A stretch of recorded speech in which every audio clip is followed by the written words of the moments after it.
dipersembahkan oleh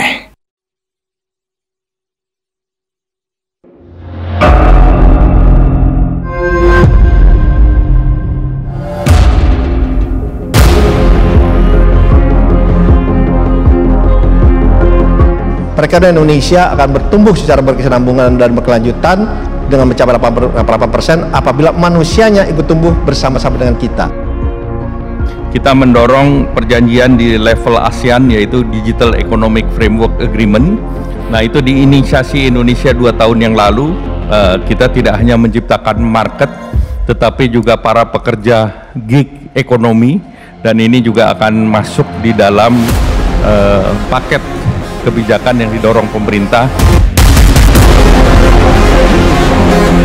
Bicara tim, selalu kita harus bicara tim. Jangan pernah merasa bahwa dengan Anda sendiri akan bisa, tidak. Semua harus dalam teamwork dan semua dengan keahlian masing-masing, dan kita mau mendengar apa yang kurang, apa yang harus dilakukan. Dan jangan kita juga memberikan masalah aja, kita juga cari jalan keluarnya. Kebijakan-kebijakan di lapangan menghambat pertumbuhan ekonomi akan kita bereskan. Orang tanya kan, emang lu bisa? Oh, jadi saya udah kayak hakim, tingkatnya udah tingkat Abu Nawas. Jadi Anda siap-siap kaya bersama dengan saya. Terima kasih. Wassalamualaikum warahmatullahi wabarakatuh.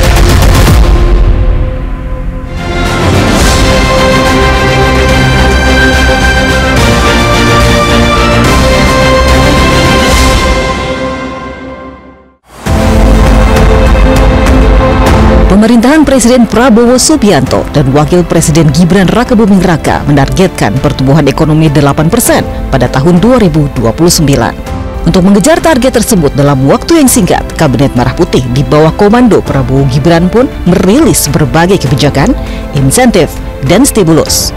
Mulai dari pembentukan BPI Danantara untuk mengoptimalisasi investasi, berbagai paket stimulus perekonomian untuk mendorong konsumsi masyarakat, hingga mengeratkan kerjasama bilateral dan perdagangan dengan negara-negara lain untuk mendorong ekspor produk unggulan Indonesia di pasar global.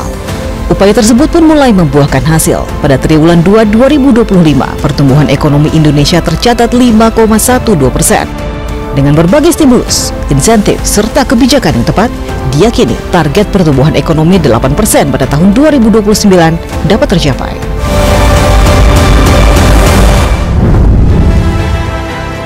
Dan langsung saja kita undang moderator yang akan memandu jalannya diskusi kita siang hari ini, mendorong konsumsi sebagai penggerak utama pertumbuhan ekonomi Indonesia, Zylvia Iskandar.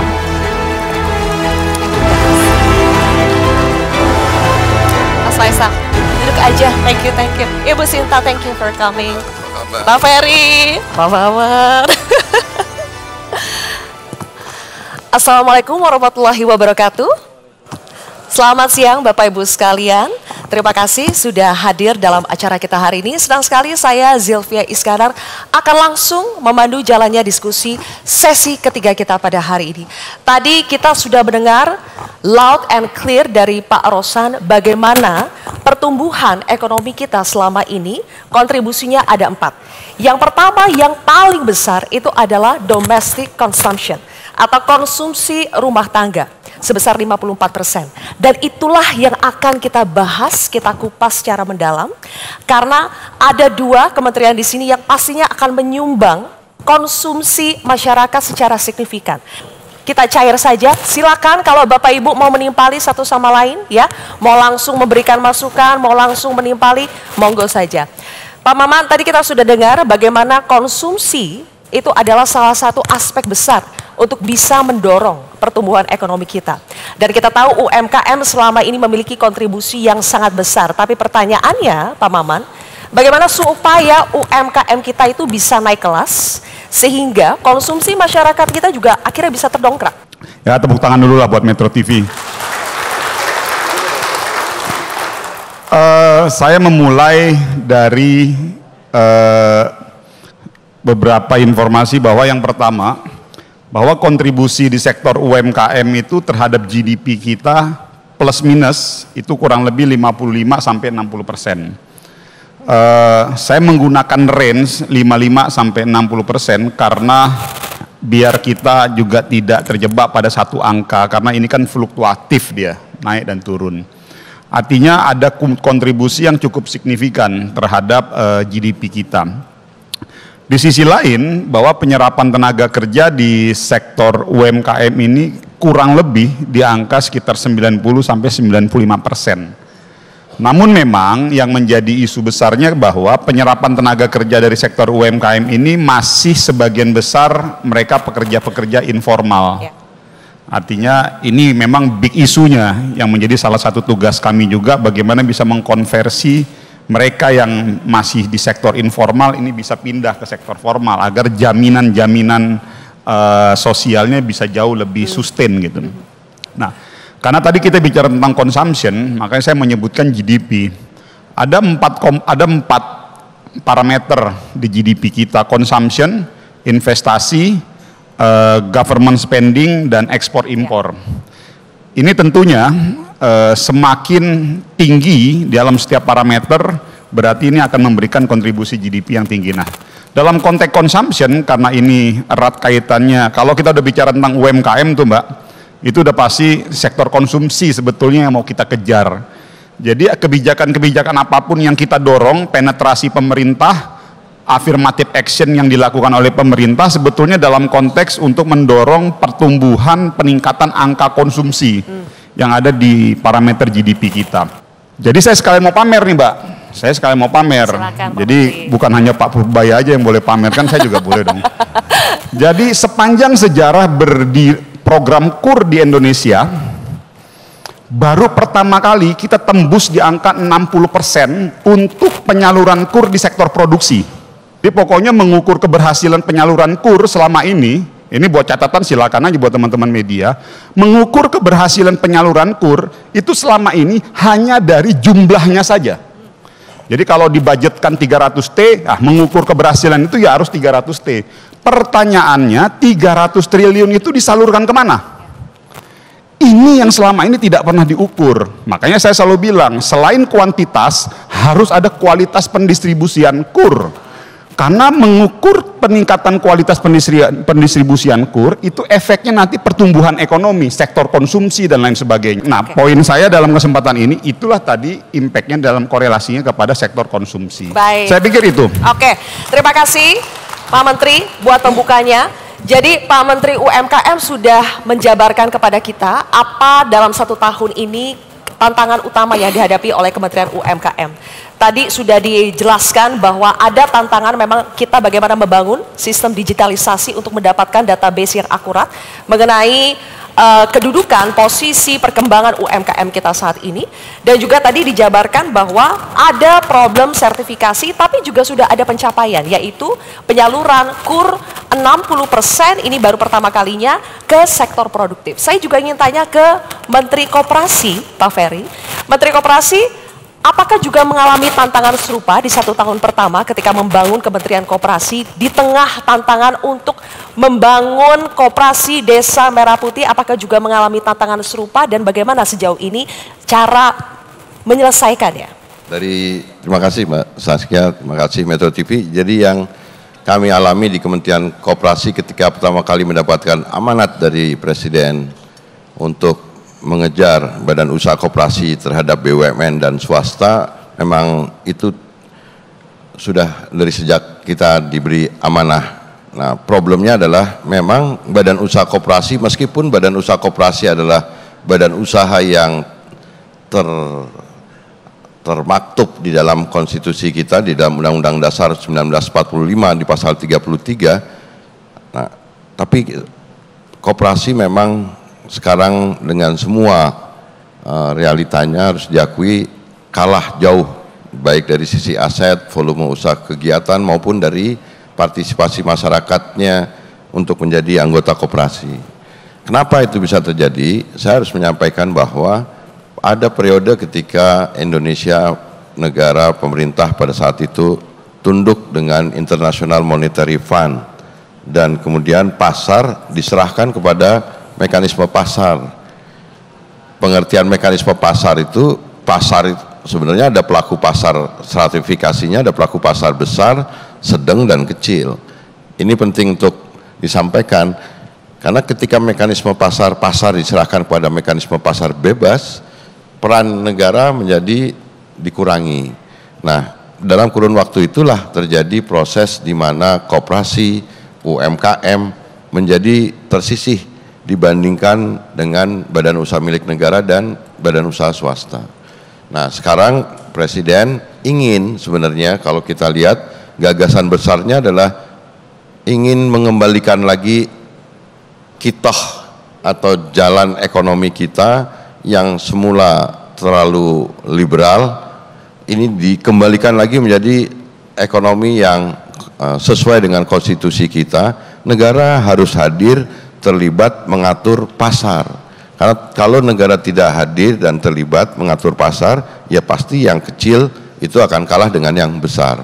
Nah, sekarang kami di Kementerian Koperasi juga dengan Kementerian UMKM sekarang yang harus kejar, gercep, ya kita digitalisasinya kita kejar, kemudian tata kelolanya kita kejar, dan lain sebagainya kita kejar. Tetapi untungnya Presiden juga dalam ingin semangatnya untuk mengembalikan ke ekonomi konstitusi, beliau menekankan bahwa koperasi merupakan salah satu atau sebenarnya adalah soko guru perekonomian. Soko guru itu tiang utama, soko tiang, guru itu utama. Jadi sebenarnya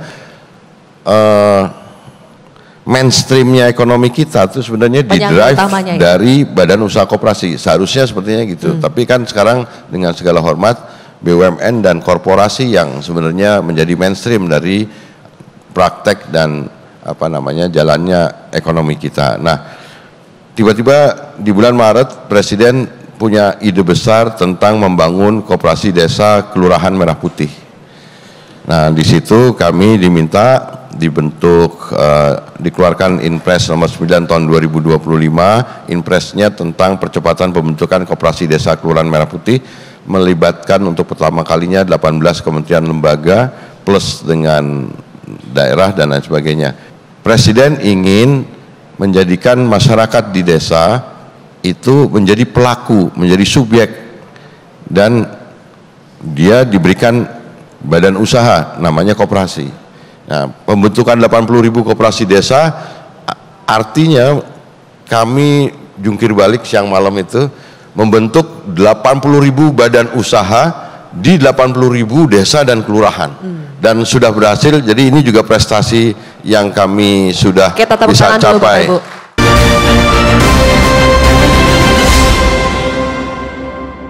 Dipersembahkan oleh,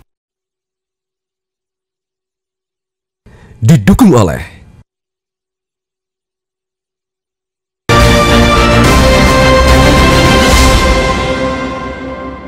dipersembahkan oleh,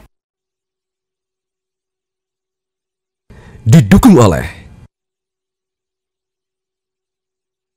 Langsung saja Bu Sinta, 1 tahun banyak sekali catatan-catatan di lapangan ditemukan yang mungkin ini juga yang membuat akhirnya progresnya tidak secepat yang kita harapkan. Tapi yang bagusnya adalah semua masalah itu sudah diakui, sudah dipetakan dan sudah berusaha dicarikan solusinya. Dari sisi pengusaha, apakah sudah melihat itu adalah langkah baik yang sudah dilakukan oleh Kementerian UMKM dan juga Kementerian Koperasi sebelum kita berbicara lebih banyak soal meningkatkan daya saing dan juga konsumsi? Saya selalu mengatakan dari pelaku tentunya banyak sekali analisa, nanti dari agak ekonom juga bisa memberikan data-data yang lebih konkret. Kami sederhana saja. Jadi kalau dari pelaku itu kita melihat suara pelaku di lapangan. Jadi kami panggil sektor-sektor secara berkala, ini menjadi bagian dari tugas Apindo juga, adalah apa sebenarnya yang terjadi di masing-masing sektor. Jadi kalau kita melihat situasinya memang pada saat ini, kalau kita lihat di kuartal pertama pertumbuhan ekonominya tuh kan sudah cukup baik ya, 5,12, malahan kita nggak bilang cukup baik, sangat baik ya, 5,12%. Tapi dan PMI manufacture juga sudah mulai kita lihat terjadi peningkatan ya, jadi sekarang sudah di atas 50. Kemudian kita juga melihat pertumbuhan investasinya juga baik, surplus perdagangan juga ada. Namun mungkin kita mesti memperhatikan satu dari segi IKK. Ya, IKK kita ada sedikit penurunan sih. Kedua, kalau kita melihat dari beberapa sektor, memang sektor yang salah satu yang paling masih kena hit selama ini adalah sektor yang namanya sektor padat karya. Ya. Dan sektor padat karya kita juga mesti spesifik nih, yaitu tekstil garment misalnya. Ini yang tekstil ini satu sektor yang benar-benar terkena dampak. Jadi kalau saya tanya bagaimana nih keadaannya saat ini, mereka masih melihat ada penurunan sampai 20% sektor tekstil. Kita kemudian tanya lagi sektor furniture bagaimana? Furniture juga masih ada penurunan 10-20%. Kemudian sektor otomotif bagaimana? Otomotif masih ada penurunan sekitar 9%. Kemudian properti bagaimana? Nah, properti juga demand-nya juga masih agak lemah ya, jadi masih di bawah. Mereka bilang sampai 40% bawahnya. Jadi kalau kita melihat di sini, ini ternyata di lapangan ini sektor-sektor ini masih tertekan. Ya, jadi situasinya walaupun sudah banyak perbaikan-perbaikan, tapi ini masih ada nih tekanan ini. Nah, oleh karenanya saya rasa yang pertama penting sekali bahwa pemerintah bisa melihat dengan situasi seperti ini bagaimana sih caranya kita bisa mendorong. Ya, ini kita kalau dorong kita dua hal ya, satu dari supply, satu dari demand. Ya. Sekarang kita ngomong demand dulu. Ya, kita dorong dari segi demand itu bagaimana? Tadi meningkatkan daya beli, ya kan, dari demand side.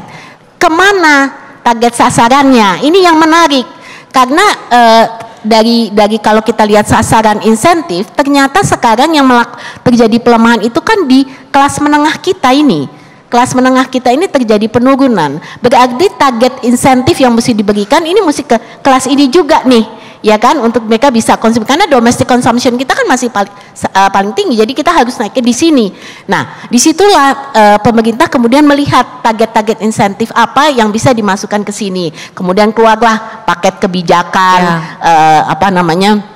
yang disampaikan perintah, baik itu fiskal, baik non fiskal. Ini juga banyak untuk membantu untuk boosting juga di sini segi daya beli. Sama juga dari segi supply-nya.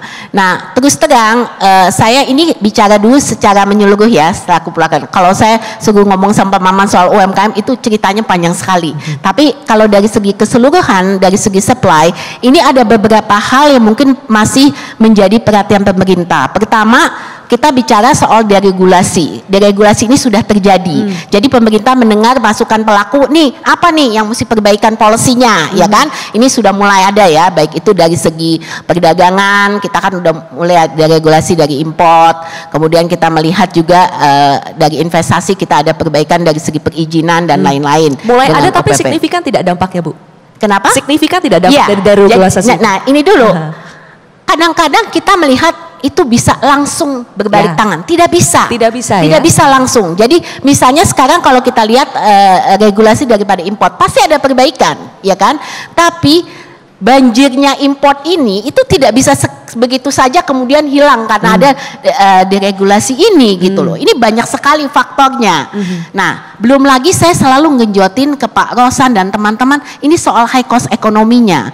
Nah, high cost ekonomi itu bukan hanya pelaku usaha besar, yang UMKM ini kena high cost ekonomi juga nih Pak Maman. Apa itu high cost ekonomi? Nah, misalnya logistik. Ya. UMKM juga kena biaya logistik tinggi gitu.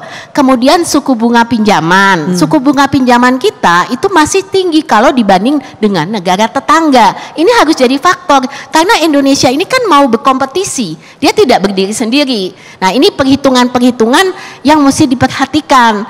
Selain itu, kita juga selalu mendorong dari tempatnya Pak Rosan adalah ada yang saya namakan unquantifiable. Apa itu unquantifiable? Itu seperti yang hubungannya dengan perizinan. Itu cost-nya mungkin nggak bisa dihitung, tapi lamanya ngurusnya ini semua cost. Apalagi UMKM. UMKM ngurusin yang tadi kata Pak Maman soal untuk sertifikat ini, sertifikat itu. Ini kan semua butuh tidak hanya biaya tapi juga waktu gitu. Jadi kadang-kadang ini nggak bisa dikuantifikasi tapi menjadi ekonomi biaya tinggi gitu. Jadi cost-cost yang juga harus jadi perhatian kita. Jadi birokrasi dan lain-lain ini adalah sesuatu yang menjadi PR pemerintah. Kalau ditanya udah ada perbaikan belum? Ya pastinya sudah ada perbaikan. Tapi ini tidak bisa sebegitu cepatnya gitu. Jadi ini bagaimana Kementerian UMKM, Kementerian Koperasi dengan kalau ini dua-duanya nih angkanya angka tinggi. Jadi angka tinggi. Bagus maksudnya bagus konsultasinya ya kan. Jadi makanya saya katakan saya beruntung satu panelnya sama menteri-menteri yang sangat mengerti pelaku usaha. Harus koordinasi Mbak sama beliau. Kalau enggak soalnya emak-emak juga ini selain Mbak Sinta ini agak berat juga kita kalau Jadi sebelum bikin kebijakan konsultasi lapor dulu sama Bu Sinta ya. Ya kan? Oke, terima kasih Bu Sinta, kita kasih tepuk tangan dulu. Sekarang kita juga ingin mendengarkan analisa juga dari Mas Fitra.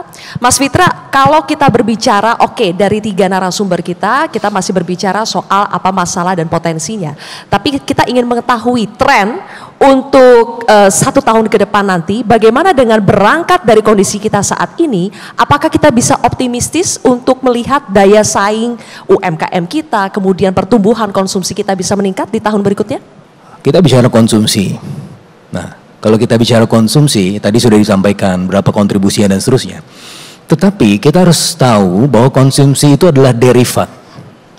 Jean Baptiste Say pernah bilang bahwa supply creates its own demand. Nah, demand itu asalnya dari mana? Dari supply side.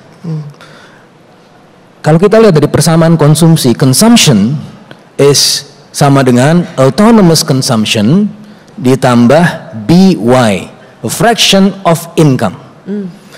Oleh karenanya konsumsi berasal dari pendapatan. Pendapatan itu asalnya dari mana? Dari industri, dari aktivitas ekonomi.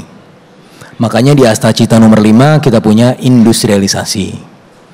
Nah, industrialisasi itu bukan hanya industrialisasi yang berasal dari sektor korporat, tetapi industrialisasi yang juga ditopang oleh usaha kecil menengah koperasi. Dan disitulah kemudian rakyatnya bisa berdaya. Nah, saya ingat di tahun 2002 ada satu report yang disebut sebagai Urata Report. Artinya apa? Kalau kita bicara mengenai Japanese model, itu bagaimana sektor UMKM-nya merupakan penggerak dari regional dan Japanese production network. Bagaimana industri-industrinya itu ditopang oleh sektor UMKM. Dan oleh karenanya kita bisa melihat bagaimana Jepang bisa sustainable. Ketimpangannya tidak jauh antara yang kaya dengan yang miskin, karena memang UMKM-nya terlibat di situ. Nah, dengan kita mengungkit misalnya UMKM, koperasi menjadi penopang dari regional value chain, ya, pada akhirnya apa? Itu bisa kemudian meningkatkan, kalau tadi yang disampaikan oleh Pak Maman, ada variabel-variabel lain yang juga kita harus perhatikan. Nah, variabel-variabel ini selain variabel investasi, gross fixed capital formation yang tumbuh 6,99% itu, kita juga bicara mengenai sektor perdagangan internasional, which is actually my expertise. Ini bisa ditopang apa kalau misalnya kita bisa meningkatkan perdagangan internasional lewat jalur apa? Lewat jalur UMKM. Tadi balik lagi. Jadi ekspor UMKM kita ekspor, meningkatkan ekspor UMKM. Jadi kita harus belajar dari yang sudah maju. Yang sudah maju caranya bagaimana? Melibatkan UMKM di jaringan rantai produksi mereka. Jadi tidak hanya mengandalkan konsumsi rumah tangga begitu ya? Konsumsi rumah tangga hanya derivat. Tapi dia adalah turunan dari apa? Dari produksi. So we have to go beyond maksudnya kan? Yes. Oke. Bu Sinta mau menanggapi? Saya cuma mau mengatakan saat ini sebenarnya PR-nya kan di UMKM itu yang masuk national supply chain aja baru 7% ya. Sementara di global value chain itu baru 4%. Jadi kalau tadi mengatakan UMKM mau goes ekspor itu memang PR kita. Karena ternyata kenyataannya banyak sekali tantangannya. Tidak semudah itu untuk UMKM ini bisa goes ekspor. Jadi kuncinya ini gimana caranya kita bisa bawa UMKM untuk menjadi supply chain. Itu kunci yang utama. Karena kadang-kadang kita nggak bisa biarin UMKM itu jalan sendiri. Iya. Oke. Satu lagi Mbak Sil.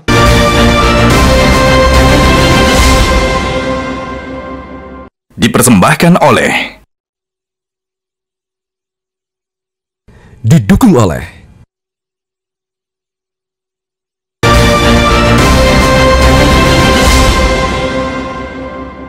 dipersembahkan oleh didukung oleh Mas Faisal. Di sini ada Mas Fitra Faisal, satu lagi Mas Faisal dari KOR ya. Mas Faisal, kalau berbicara soal bagaimana kita mendiagnosa dan menavigasi, seperti kata Pak Ferry, diagnosa dari KOR kondisi kita saat ini seperti apa dalam hal consumption dan bagaimana navigasi ke depan untuk membuat consumption kita biar lebih tumbuh pesat, itu apa yang harus dilakukan? Ya Mbak, kalau tadi Mas Fitra mulainya dari yang filosofis, saya mulai dari empiris saja ya, biar beda gitu. Kalau lihat 1 tahun ke belakang, kaitannya dengan consumption, ini yang belum dibahas sebetulnya ada satu catatan PR, salah satu PR yang paling besar, yang belum bisa diselesaikan dengan baik selama 1 tahun ini, yaitu adalah job creation. Semua indikator kaitannya dengan penciptaan lapangan pekerjaan itu melemah semuanya. Indeks kepercayaan ekonomi konsumen, lapangan pekerjaan itu yang paling pesimis ya. Jadi misalkan gini, kaitannya dengan penciptaan lapangan pekerjaan. Kenapa ada banyak masyarakat yang kerja di sektor UMKM informal, khususnya yang mikro? Itu karena mereka sebagian, saya tidak mengatakan semuanya, sebagian terpaksa karena tidak ada lapangan pekerjaan formal yang tercipta cukup secara kuantitas. Bahkan sekarang yang banyak bekerja di sektor informal banyak yang bukan hanya pendidikannya rendah, tapi kan banyak sarjana juga itu ternyata. Nah jadi satu, ini tidak lepas daripada strategi penciptaan lapangan pekerjaan secara nasional. Yang kedua, UMKM-nya sendiri. Nah, mereka yang bekerja di UMKM, ya tadi ada yang karena tidak kebagian kue untuk lapangan kerja formal. Nah, ada yang memang mereka memilih untuk di situ. Nah, yang mereka yang memang memilih untuk di situ berarti itu yang tadi pekerjaannya Pak Maman. Tapi saya rasa juga bukan cuma pekerjaan Kementerian UMKM, tapi ini adalah lintas kementerian ya untuk memastikan bahwa mereka betul-betul diadres permasalahannya. Nah, sejak COVID sampai sekarang permasalahan UMKM yang paling besar itu kan sebetulnya selain pembiayaan itu adalah market, pasar. Nah, jadi bagaimana memastikan market untuk UMKM itu?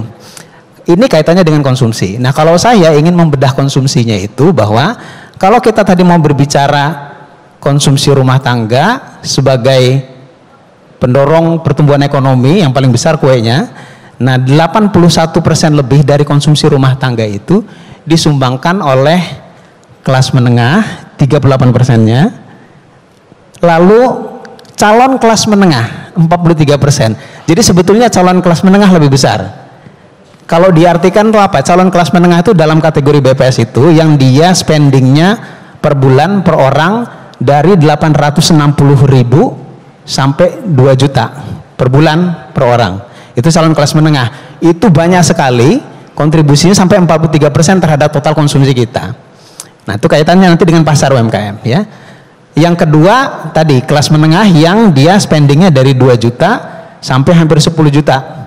Itu kontribusinya nomor 2, 38%. Kalau digabungkan berarti artinya konsumsi kita itu bergantung pada masyarakat yang spending per bulan per kapitanya itu adalah dari 860.000 sampai 10 juta.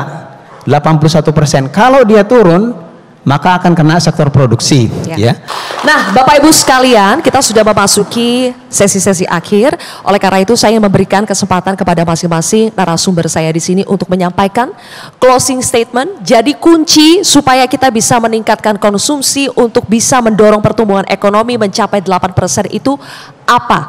Saya mulai dari Mas Faisal, kemudian Mas Fitra, dan selanjutnya terakhir Pak Maman. Silakan Mas Faisal dulu. 1 menit ya Pak. Saya rasa dari sisi konsep, dari sisi program sudah ada banyak perbaikan. Satu kunci yang harus dijalankan untuk meningkatkan impact tadi adalah fokus pada outcome-nya. Jadi konkret apa yang dirasakan oleh beneficiaries itu, bukan dari sudut pandang si pengambil kebijakan gitu. Jadi karena pertumbuhan ekonomi, kesenjangan itu kan dilihat dari empiriknya, dampaknya, bukan dari apa yang sudah dilakukan. Jadi itu saja Mbak, makasih. Terima kasih Pak Faisal. Kemudian Mas Fitra? Ya, yang tadi sebenarnya yang pengen disampaikan oleh Bu Sinta, saya ingin meresonansi aja bahwa memang ada industri, tetapi kita juga butuh sumber daya manusia. Ya, oleh karenanya makanya di Asta Cita yang nomor 3 dan nomor 4 membuka lapangan pekerjaan, tetapi harus yang nomor 4-nya investasi di sumber daya manusia. Nah, ini yang disebut sebagai absorptive capacity. Saya tulis di buku saya, Economic Resurgence in ASEAN, terbitan Palgrave, itu FDI masuk oke. Tapi FDI itu tidak mampu diberdayakan kalau manusianya tidak unggul. Maka sekarang kita juga bicara mengenai pengembangan sumber daya manusia. Investasi di sekolah, ada sekolah rakyat, sekolah Garuda. Investasi di nutrisi, ada makan bergizi gratis. Investasi di off-taker, ada Koperasi Merah Putih, UMKM dan seterusnya. Nah, itu merupakan satu ekosistem yang utuh untuk membangun sumber daya manusia untuk mampu untuk meraih atau mengutilisasi peluang-peluang ekonomi yang masuk. Oke, investasi di sumber daya manusia. Terima kasih. Ibu Sinta? Saya selalu menjawab pada akhirnya adalah Indonesia Incorporated yang kita mau bangun. Karena pada akhirnya ini kita semua mau punya satu visi bersama, tapi bagaimana eksekusinya itu bisa sampai ke sana. Oleh karenanya kami dari pelaku usaha selalu mengharapkan bahwa kami juga adalah pemilik pemegang saham dari Indonesia. Oleh karenanya kami juga memberikan kontribusi melalui masukan-masukan apa yang sudah jalan dan tidak jalan. Karena ini adalah kunci. Pada akhirnya satu policy yang baik, kalaupun eksekusinya tidak bisa jalan, tidak akan ada manfaatnya. Jadi pada akhirnya saya rasa kita harus bersama-sama supaya jelas bahwa ini adalah Indonesia Incorporated yang kita coba bangun. Terima kasih Ibu Sinta. Saya selalu menganggap bahwa keberadaan pengusaha-pengusaha besar seperti Hipindo, Apindo dan lain sebagainya, koperasi, usaha mikro, usaha kecil, usaha menengah, itu adalah tidak lebih tidak kurang seperti bala tentara pilihan-pilihan yang memang kita lihat terhadap kondisi di lapangan tuh. Artinya dengan adanya kolaborasi ini akan terbangun sebuah semangat positif yang pada akhirnya ujung-ujungnya adalah bukan untuk memperkaya korporasi A, bukan untuk memperkaya kelompok B ataupun kelompok C, tapi semua itu betul-betul untuk mendorong pertumbuhan dan perkembangan peningkatan kesejahteraan masyarakat kita di Indonesia. Jadi titik tekannya adalah kolaborasi. Kolaborasi. Baik, kita berikan tepuk tangan kepada Menteri UMKM. Terima kasih Bapak Ibu sekalian, izinkan saya menyampaikan beberapa key takeaways yang bisa kita bawa pulang bersama dari sesi kita pada hari ini. Tadi Mas Faisal menekankan soal fokus pada outcome, apakah dampaknya betul-betul bisa dirasakan oleh masyarakat dari semua kebijakan yang sudah diambil oleh pemerintah. Kemudian juga bagaimana Mas Fitra menekankan investasilah juga pada sumber daya manusia, itu tidak boleh dilupakan.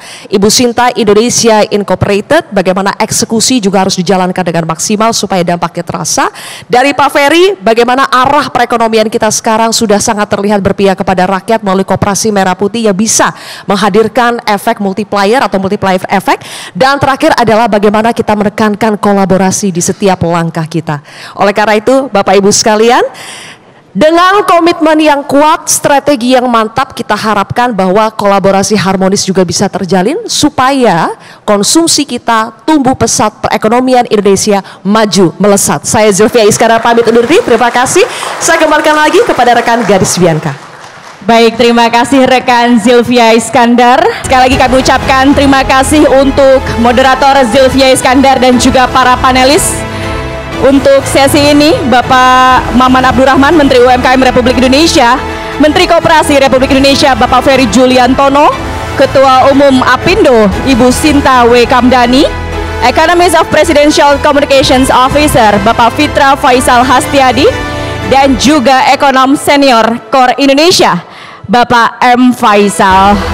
Terima kasih sekali lagi Bapak Ibu, bisa kembali ke tempat duduk yang telah disediakan.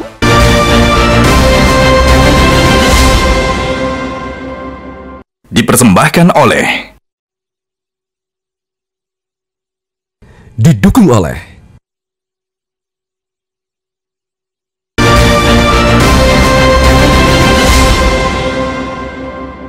dipersembahkan oleh,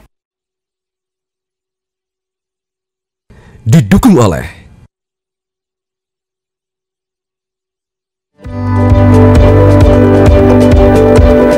Target pertumbuhan ekonomi 8% di tahun 2029 akan tercapai, salah satunya dengan dukungan dari belanja negara. Anggaran dan belanja negara atau APBN telah menjadi pelumas pertumbuhan ekonomi, sebab APBN berfungsi sebagai alat pemerintah untuk mengalokasikan, mendistribusikan, dan stabilisasi program-program prioritas pemerintah. Melalui APBN, pemerintah bisa melahirkan pusat-pusat produksi baru, pusat-pusat perekonomian baru di Indonesia.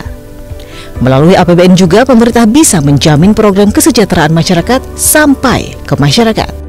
Belanja negara telah menjadi mesin utama pertumbuhan ekonomi, selain tentu saja peran swasta.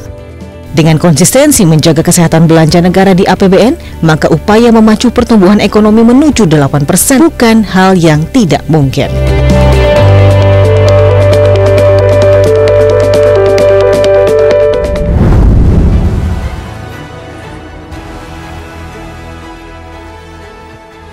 Assalamualaikum warahmatullahi wabarakatuh. Selamat sore Bapak Ibu hadirin sekalian. Pada sore hari ini kita berada di forum Optimism on 8% Economic Growth dengan tema mendorong efektivitas belanja negara dalam mendukung pertumbuhan ekonomi. Dan untuk membahas terkait bagaimana mendorong efektivitas belanja negara dalam mendukung pertumbuhan ekonomi, langsung saja kita panggil narasumber kita. Yang pertama ada Menteri Pekerjaan Umum Republik Indonesia Bapak Dodi Hanggodo, Menteri Desa dan Pembangunan Daerah Tertinggal Republik Indonesia Bapak Yandri Susanto, Kepala Badan Gizi Nasional Pak Dadan Hindayana, dan Direktur Lembaga Penyelidikan Ekonomi dan Masyarakat Fakultas Ekonomi dan Bisnis Universitas Indonesia LPEM FEB UI Pak Caikal Nuryakin. Selamat datang di forum Optimism on 8% Economic Growth dengan tema mendorong efektivitas belanja negara dalam mendukung pertumbuhan ekonomi. Bapak-bapak, jika nanti ingin langsung memberi tanggapan, kami persilakan ya Pak. Jadi kita akan mengalir saja untuk sore hari ini terkait dengan, ya silakan Pak, nanti terkait dengan belanja negara, bagaimana efektivitasnya dan mendorong untuk pertumbuhan ekonomi domestik. Langsung saja kita bertanya kepada Pak Dodi selaku Menteri Pekerjaan Umum Republik Indonesia. Pak Dodi, Kementerian Pekerjaan Umum ini selalu identik dengan belanja negara untuk membangun infrastruktur, ini terutama untuk memberikan multiplier effect. Kemudian juga menciptakan dan juga menumbuhkan investasi dan juga meningkatkan daya beli masyarakat Pak. Sepanjang 1 tahun ini, bagaimana realisasinya Pak? Saya pikir 1 tahun ini memang ini kan masa transisi ya. Jadi ada efisiensi di awal, kemudian karena kami ini kan Kementerian Pekerjaan Umum, namanya juga pekerjaan umum kan, jadi apapun yang diperintah Presiden ya kita kerjakan lah. Tapi kalau perintah kan harus ada anggaran, jadi pelan-pelan kemudian dibuka dan ditambah. Tapi ya begitu, tadi kan Pak Luhut sudah menginfokan juga bahwa ada proses yang mesti kita jalani selama masa transisi, sehingga memang awal-awal ini karena kita masih fokus di awal-awal dulu masih fokus di urusan administrasi keuangan, sehingga penyerapan masih sangat rendah lah. Mungkin sekarang baru sekitar 52%-an lah, tapi kami yakin sih by Desember itu bisa 90% plus, mungkin bisa 54%-an secara keuangan ya. Kalau fisik pasti 100%. Ya. Target utama kami cuma satu, bagaimana agar kami bisa menjalankan amanat besar Pak Prabowo, yaitu mengenai asas cita beliau. Kami di Kementerian Pekerjaan Umum menerjemahkan asas cita itu dengan payung yang di kami sendiri, kita sebutnya sebagai PU 608. PU 608 itu 6 itu menunjukkan bagaimana kita berusaha apapun infrastruktur yang kami bangun itu memang bisa mengarah kepada efektivitas, efisiensi, dan kemudian targetnya adalah ICOR di bawah 6. Makanya 6 itu kita taruh di paling depan. Yang 0 adalah bagaimana agar apapun yang kita kerjakan infrastruktur itu bisa mengarah kepada kemiskinan 0%, dan yang terakhir 8 adalah bagaimana kita bisa membantu pemerintah secara umum mencapai pertumbuhan ekonomi 8%. Pembangunan yang berkelanjutan itulah yang menjadi goal dan juga asta cita. Saya selanjutnya ingin bertanya kepada Menteri Desa Pak Yandri Susanto. Pak Yandri, bagaimana untuk realisasi 1 tahun ini Pak? Apa sih, adakah tantangan-tantangan tersendiri Pak? Ya. Terima kasih Mbak Jessica.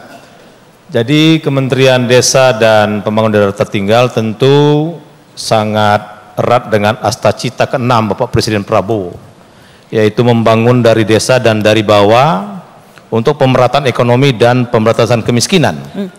Jadi ini desa bukan hanya sebagai objek sekarang, tapi subjek pembangunan. Nah oleh karena itu dana desa lumayan besar Mbak Jessica. Selama 10 tahun hampir 610 triliun, tahun ini tahun 2025 71 triliun, tahun depan 69 triliun, dan memang manfaatnya sangat besar. Oleh karena itu kami menerjemahkan Asta Cita ke-6 Bapak Presiden ini, kami langsung membuat tagline bangun desa, bangun Indonesia. Jadi kalau kita membangun Indonesia, membangun desa, otomatis pasti membangun Indonesia. Oleh karena itu kami menerjemahkan Asta Cita ke-6 itu Mbak Jessica, kami buat 12 aksi bangun desa. Jadi 12 aksi bangun desa ini, yang pertama tentu Koperasi Desa Merah Putih, ada badan usaha milik desa, ada hilirisasi produk desa. Jadi kemarin kami baru saja menyaksikan stand desa ekspor di Trade Expo 40 Kementerian Perdagangan, dihadiri oleh 110 negara di BSD. Jadi sekarang banyak muncul desa-desa ekspor. Kemudian juga ada desa wisata, ada desa bebas sampah, ada pemuda-pemudi pelopor desa. Intinya banyak. Dan kami tahu di samping dana desa, kementerian lembaga termasuk Kementerian PU, ada Kementerian Sosial, Kementerian Pertanian, hampir lokusnya itu di desa.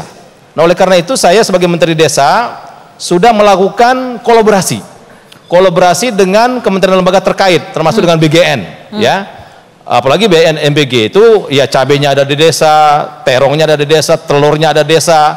Maka kami sekarang buat juga desa-desa tematik. Ada desa ayam petelur, ada desa lele, ada desa ikan nila, ada desa ayam pedaging. Nah, ini untuk mendukung Prof Dadan ini, ya. Nah, oleh karena itu saya setuju dengan Pak Luhut tadi sebagai senior, kita tidak bisa dengan tangan kita sendiri, mesti kita kolaborasi. Istilah saya itu kita bukan Superman, tapi kita super team. Maka kami alhamdulillah sampai sekarang sudah 65 MOU.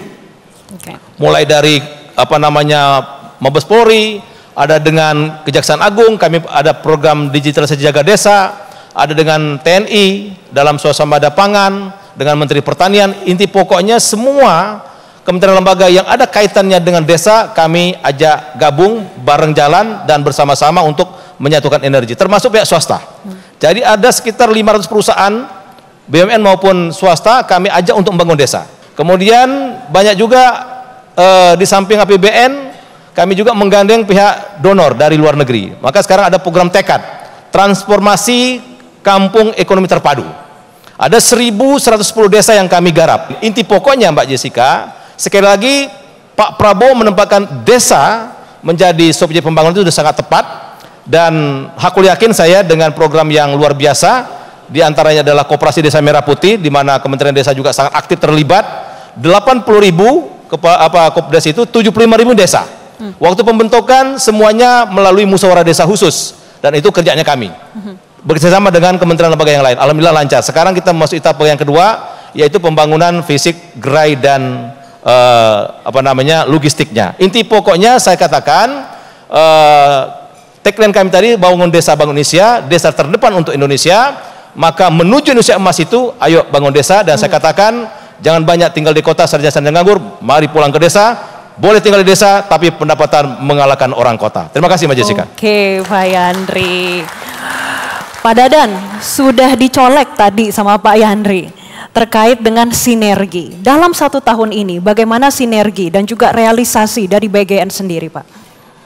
Ya, alhamdulillah sampai hari ini BGN sudah berhasil mengoperasikan 11.918 satuan pelayanan pemenuhan gizi di 38 provinsi, di 509 kabupaten, di 7.022 kecamatan.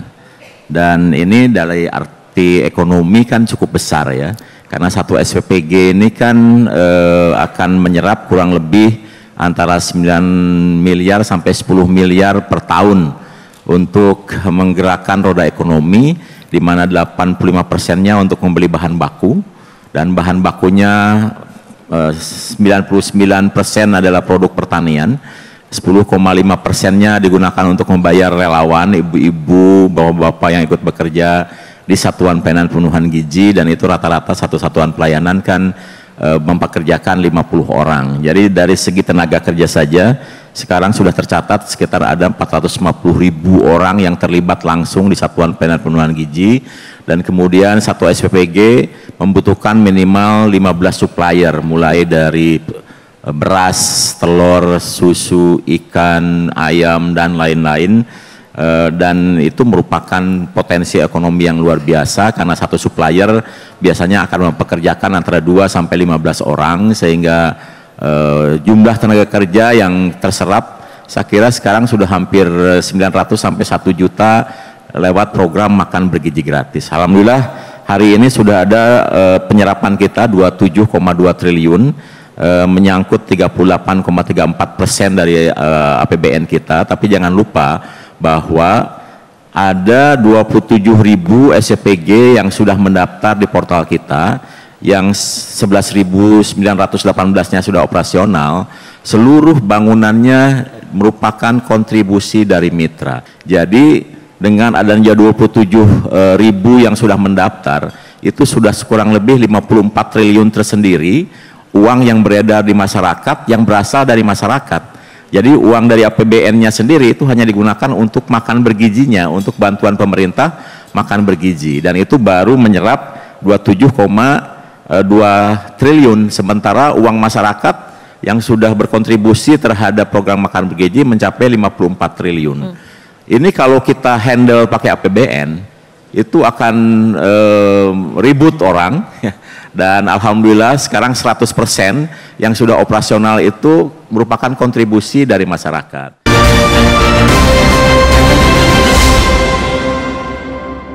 Dipersembahkan oleh, didukung oleh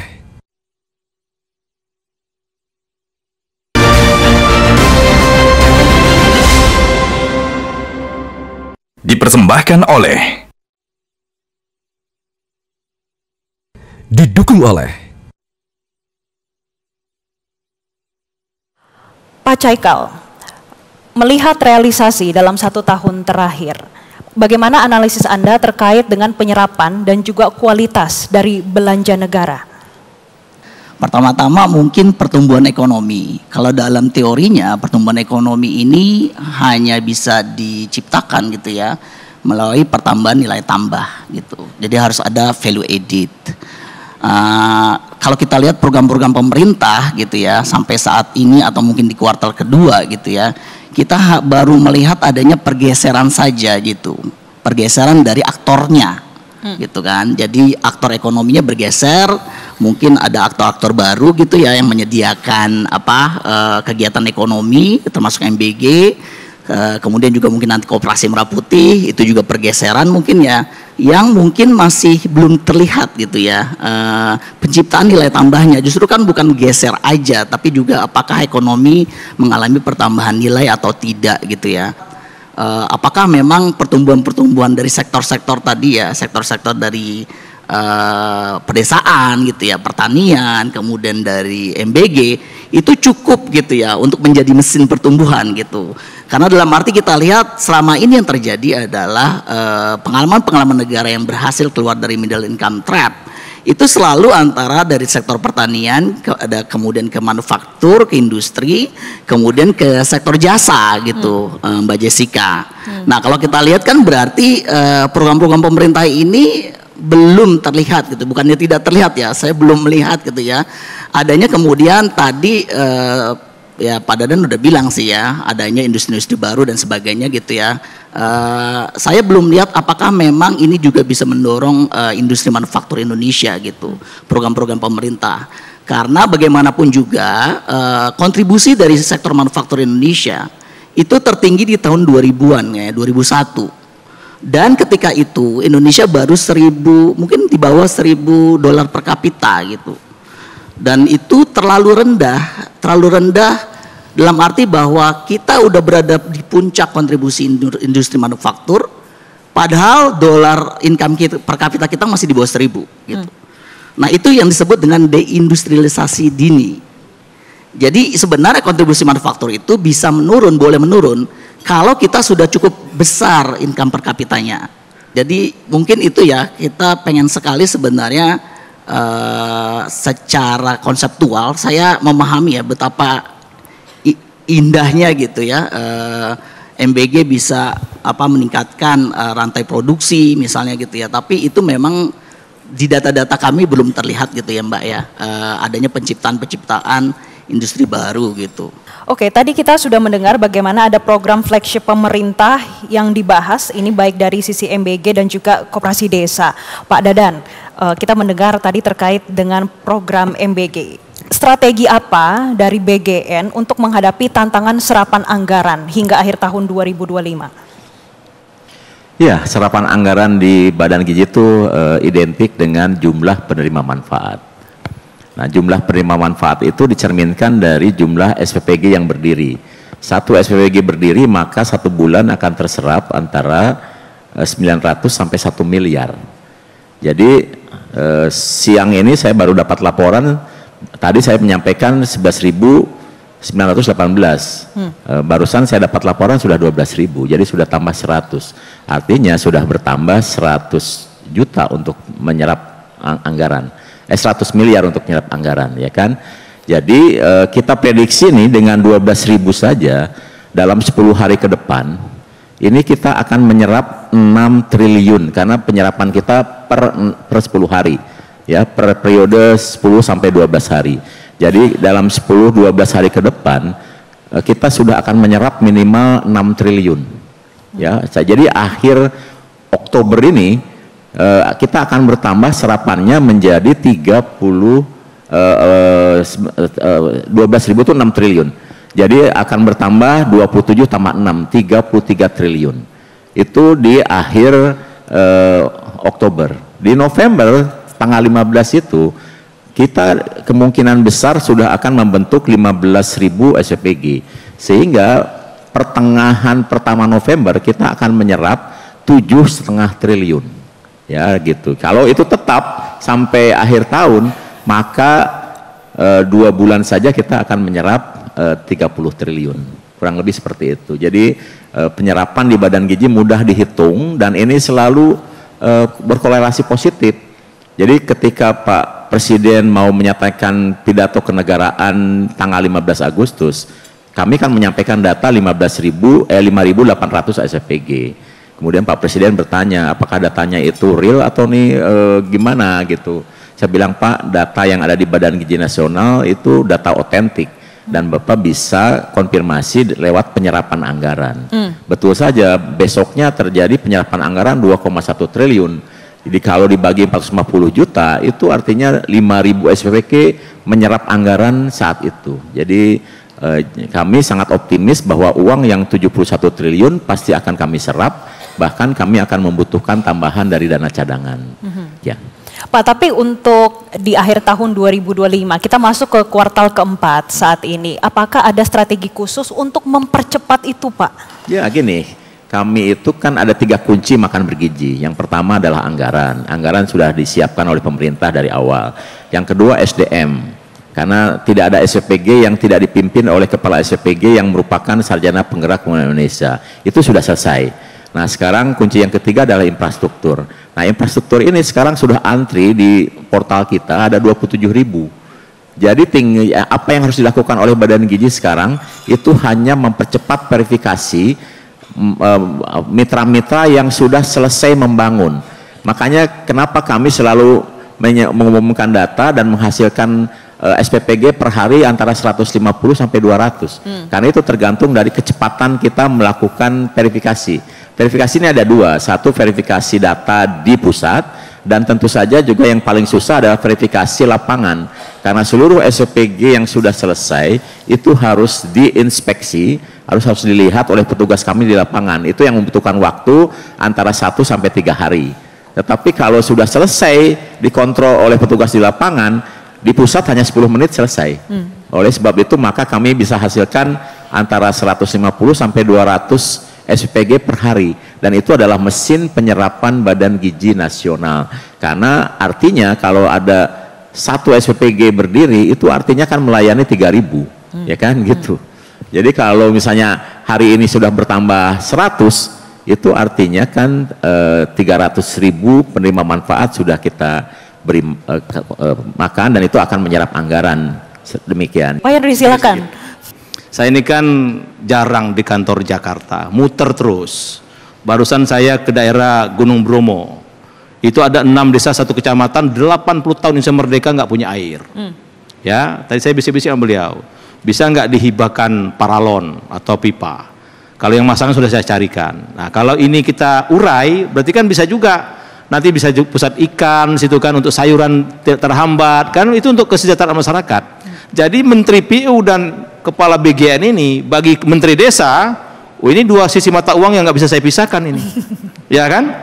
Jalan di sini, jembatan di sini, jalan produksi di sini, kita memproduksi yang belinya di sini. Jadi saya harus manut terus sama 2 orang bos-bos ini, nggak bisa saya main-main ini. Ya, jadi insya Allah kalau kolaborasi ini mantap, dan beliau juga sangat respon. Saya, Pak Prof Dadan di sini belum ada, ini coba cek titiknya di mana, dan saya banyak bantu beliau juga untuk bahan bakunya, kemudian SPPG-nya. Saya sering sama beliau meresmikan beberapa SPG milik BUMDes, milik apa namanya koperasi dan sebagainya. Jadi inti pokoknya saya mohon kerjasama ini dengan Pak Menteri PU. Sering saya ganggu ini, kadang-kadang malam-malam saya telepon, ya kan, jalan ini ya kita nerima bupati, nerima kan laporan ke beliau kan, karena beliau yang punya kuasa anggaran banyak gitu loh, untuk membangun tadi ya apa irigasi dan lain sebagainya. Jadi saya meyakini dengan 65 MOU tadi yang saya katakan di awal tadi Mbak Jessica, dengan 45 pekerjaan kerjasama, dan akan banyak lagi MOU kami lakukan, baik itu dengan swasta, kampus maupun kementerian lembaga, pihak luar negeri. Itu insya Allah dalam rangka membantu Pak Dadan ini, ya kan, untuk nanti bahan baku itu harus kita antisipasi loh Prof Dadan, karena nanti kalau sudah 30.000 SPPG, itu coba dihitung tadi berapa butuh pepayanya, berapa butuh berasnya, berapa butuh tomatnya, timunnya, itu ya dari desa. Jadi kita pastikan, tapi tadi sekali lagi kalau desa nanam jalannya rusak, susah, pecah ban sering nanti, ya kan, itu brother, ya. Jadi harus ada kerjasama yang apik ini, simbiosis mutualisme, saling menguntungkan dan saling mendukung. Kira-kira begitu. Pentingnya bagi Kementerian Desa, Menteri PU dan MBG itu akan tumbuh desa-desa yang hebat, desa-desa yang mandiri. Baik, begitu. saling sinergi dan juga kolaborasi ini untuk mencapai pertumbuhan ekonomi yang juga inklusif.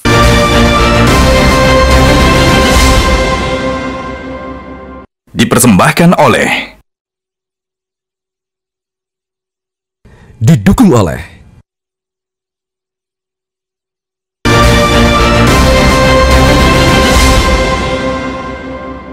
dipersembahkan oleh didukung oleh. Dan selanjutnya kita bertanya kepada Pak Yandri. Tadi kalau Pak Dadan menyampaikan tahapan sudah sesuai dengan prediksi. Kalau dari Mendes PDT seperti apa? Sesuai prediksi kah Pak? Ya, saya setuju dengan Prof Dadan tentang rantai pasok ya. Kalau sekarang mungkin benar itu, supplier-supplier cari SPPG untuk MOU. Tapi nanti ya suppliernya akan dikejar-kejar ya.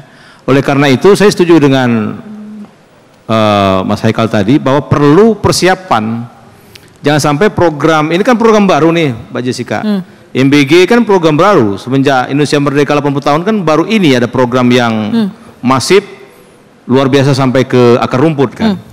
Memang perlu pengkondisian, perlu kerja bareng semua. Maka kalau di Kopdes itu kan ada satgasnya sampai kecamatan, termasuk MBG sekarang kan luar biasa sosialisasinya. Maka persiapan dan pengkondisian masyarakat supaya itu penting. Jangan sampai mereka itu sebagai kayak apa, seperti nggak paham gitu, atau sebagai penonton. Ini yang terus kita kampanyekan di tingkat desa. Jangan sampai desa itu menjadi penonton. Maunya kita ya dari desa, oleh desa, dan untuk desa. Karena uangnya kan banyak. Jangan sampai nanti ekonomi itu atau keuntungan ekonomi yang digulirkan Bapak Presiden Prabowo itu tidak dinikmati oleh akar rumput. Tidak dinikmati oleh orang-orang desa. Yang saya katakan tadi, kalau mau jujur, sekarang kan masih banyak lahan-lahan desa itu yang nganggur. Ya, kalau semua bergerak tadi sesuai dengan desa-desa yang kami ciptakan, desa-desa tematik, itu sudah jelas kok. Yang belinya sudah jelas, apalagi ada koperasi desa merah putih kan. Kalau selama ini misalkan mereka panen cabai karena nggak bisa disimpan pasca panen langsung busuk. Sekarang kan nanti dikoperasikan ada cold storage. Iya. Ada misalkan mereka panen ikan susah jualnya. Sekarang kan ada koperasi, bisa juga disimpan di koperasi. Artinya siklus ekonomi atau rantai ekonomi yang diciptakan oleh Bapak Presiden Pak Presiden sudah sangat lengkap menurut saya. Tinggal kita mau atau enggak. Ya harus mau, ya kan? Karena ini ada tujuan untuk kesejahteraan rakyat Indonesia dan semua harus bergerak. Tidak bisa hanya kementerian atau orang Jakarta saja, tapi semua sampai ke level paling bawah. Nah, kalau level paling bawah juga merasakan ini ada manfaatnya, saya meyakini otomatis ini akan sukses. Dan apa yang dikhawatirkan misalkan masalah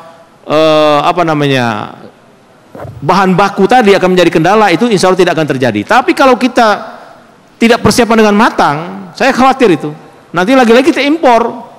Nanti impor tomat, kita impor buah lagi, ya kan? Sementara pisang bisa tumbuh, jeruk bisa tumbuh di Indonesia ini kan?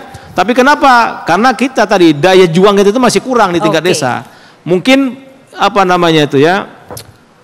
tingkat kemauan itu yang harus kita munculkan sekarang. Dan itu tidak perlu khawatir sekarang, karena insya Allah semuanya akan bisa menjadi uang karena ada pembelinya sudah pasti.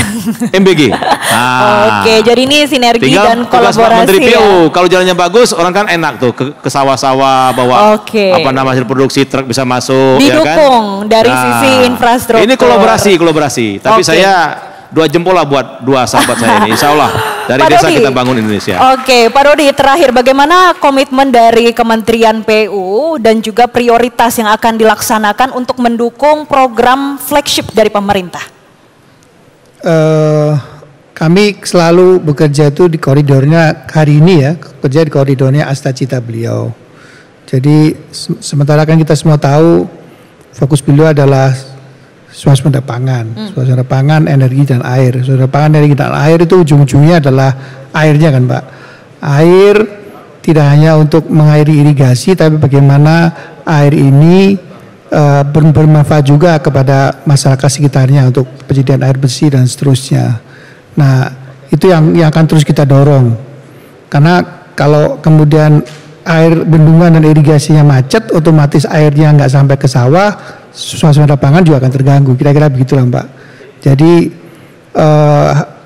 harapan kami bendungan irigasi yang kami bangun itu memberikan dampak positif kepada kesejahteraan petani, karena kan kalau kemudian air bisa lancar, petani bisa panen lebih dari setahun sekali, otomatis penghasilannya akan bertambah. Demikian juga dengan lain-lain ya, dengan jalan dan jembatan. Harapan kami konektivitas terhubung, daerah-daerah yang selama ini memang susah-susah mencapai apapun, apakah itu pasar, apakah itu puskesmas, apa itu sekolahnya pun susah. Ke tempat pemakamannya pun susah, itu nggak akan ada lagi. Sehingga kemudian harapannya tidak hanya kita bicara jalur logistik yang lebih murah dan cepat, tapi juga harus pergerakan manusia akan lebih mudah dan rakyat akan lebih sejahtera. Itu sih Mbak. Baik, terima kasih Pak Dodi. Tentunya Bapak Ibu hadirin sekalian, tak terasa kita sudah di penghujung diskusi Optimism on 8% Economic Growth dengan tema mendorong efektivitas belanja negara dalam mendukung pertumbuhan ekonomi. Kita mendengarkan bagaimana diskusi terkait realisasi anggaran bukan sekedar angka, tetapi juga melihat kredibilitas, tata kelola dan juga kualitas belanja untuk mencapai akselerasi belanja dan juga pertumbuhan ekonomi yang inklusif. Dan langsung saja saya kembalikan ke rekan saya Gadis Bianca. Terima kasih Gadis. Baik, kita beri tepuk tangan dulu untuk diskusi kita yang luar biasa. Sekaligus kami ucapkan selamat datang Menteri Keuangan Republik Indonesia Bapak Purbaya Yudi Sadewa. Selamat datang dalam acara 1 tahun pemerintahan Prabowo Gibran, Optimism on 8% Economic Growth. Bapak-bapak, panelis dan juga Jessica, mohon berdiri, kita akan berfoto bersama sekaligus menutup diskusi panel keempat yang terakhir dengan tema mendorong efektivitas belanja negara dalam mendukung pertumbuhan ekonomi. Kita akan melakukan sesi foto bersama. Rekan-rekan jurnalis bisa mengambil posisi.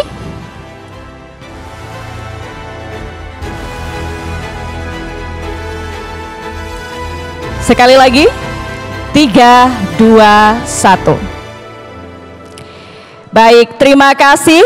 Sekali lagi kami ucapkan untuk para panelis diskusi kita yang keempat dengan tema mendorong efektivitas belanja negara dalam mendukung pertumbuhan ekonomi, Menteri Pekerjaan Umum Republik Indonesia Bapak Dodi Hanggodo, Menteri Desa dan Pembangunan Daerah Tertinggal Republik Indonesia Bapak Yandri Susanto, Kepala Badan Gizi Nasional Dadan Hindayana, dan Direktur Lembaga Penyelidikan Ekonomi dan Masyarakat dari Fakultas Ekonomi dan Bisnis Universitas Indonesia Bapak Haikal Nuryakin.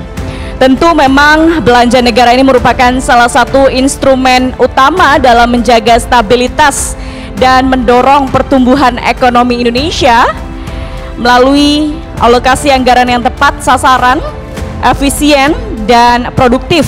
Tentunya pemerintah dapat memastikan bahwa setiap rupiah yang dibelanjakan ini benar-benar memberikan manfaat bagi masyarakat. Tidak hanya untuk memperkuat infrastruktur dan layanan publik, tetapi juga untuk menumbuhkan kepercayaan pelaku usaha serta mempercepat pemerataan ekonomi di seluruh daerah.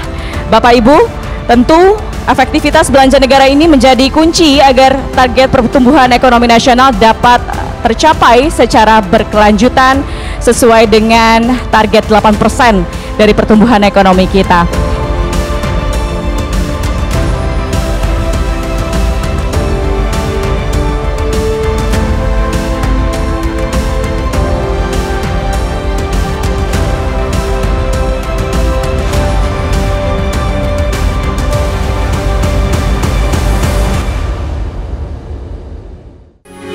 Metro TV.